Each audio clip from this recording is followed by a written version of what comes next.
ScourgeBringer was an ass-clenching roguelike game that I couldn't step away from.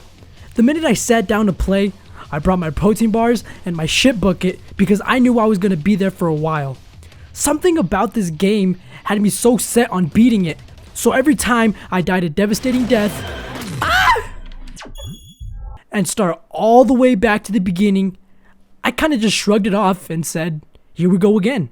And I repeated this cycle of constant disappointment as I get close to the end, my heart's pounding out of my chest, sweat dripping down my balls, adrenaline skyrocketing, and then BAM!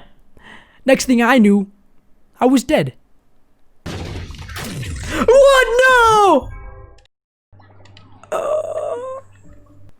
With many other roguelikes, whenever I make it that far and die, I'm usually discouraged and I take a break because I look at the runtime and realize just how much time I wasted on that damn run. But with ScourgeBringer, I never really got that feeling because the game is just so fast paced and rough from the get-go. The game doesn't really start off slow and ease you into the action. Nah. The moment you jump back in, the rock music starts playing and you continue your little quest of mass genocide.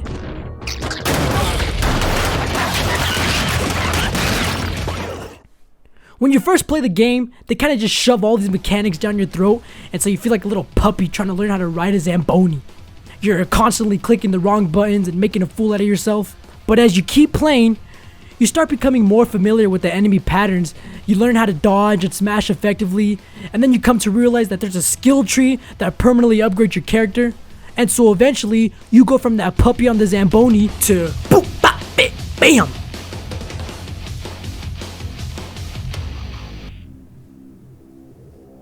You master the tower so much that you begin to pity those buffoons that used to be the cause of your doom. Remember my last video where I couldn't even get past the first room? Well, look at me now.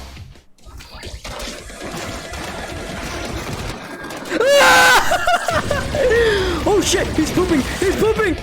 Moving on to the actual content of the tower.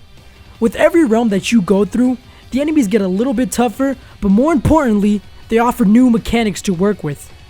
In the first realm, you're conditioned to dodge bullets that they fire at you, but in the second realm, some bullets are super slow and the game wants you to deflect those bullets and make the enemies feel so stupid for shooting such slow bullets. Then the third realm has enemies that just decide to kamikaze as they die, so you gotta be quick. The fourth realm forces you to shoot through walls to get to certain enemies, so you walk in there like that one mission from Call of Duty.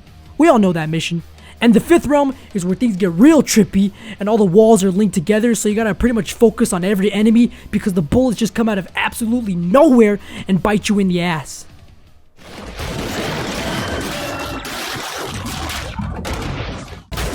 As you go through realms, you're constantly faced with tough decisions on what kinds of upgrades, guns, or blessings you want. Please! Just give me the health. If you give me the health, dude, I would literally. Oh my god! Woo! Throughout my runs, I was bold enough to sacrifice 7 hearts to get that overpowered double minigun, and it would pay off immensely. I don't know about you guys, but the guns were my key to victory for this game. I never even touched any kind of explosive weapons. Ugh. Going in guns blazing and getting through the basic enemies is one thing. Anybody could do that. But where the game really makes you feel like a slime with a switchblade is when you face the guardians and judges. The game kind of just gives you a slap on the face and makes you defeat the guardians before the judges. So a constant struggle that I had was that I left the boss rooms until the end of the realm, and so I would pretty much have to do a boss rush at the end. So by the time I got to the judges, I was already starting to see the disappointment of me dying because I was so low on health. Honestly, the guardians were a bigger pain in the ass than the judges in my opinion, just because they change up a little bit on every run, so memorizing their patterns just seemed a little impossible to me. But when it came to judges, my gaming abilities never failed to impress me as I beat some of them in my first try. I beat him! I really loved ScourgeBringer and everything it had to offer. It did such an amazing job at constantly keeping you on your toes and blowing your mind from all the crazy combos you could do. And just barely under 10 hours, my pro gamer self beat the game. Oh, I did! Oh my god! Or so I thought. Holy shit! What? I beat it back to back, dude! Back to back! I beat the goddamn game! Woo! Wait, what? Turns out there was more to the game, and it's just. I feel like I already beat it. I don't think I have it in me to beat it again, let alone go even beyond. I had to. No, dude! You're lying!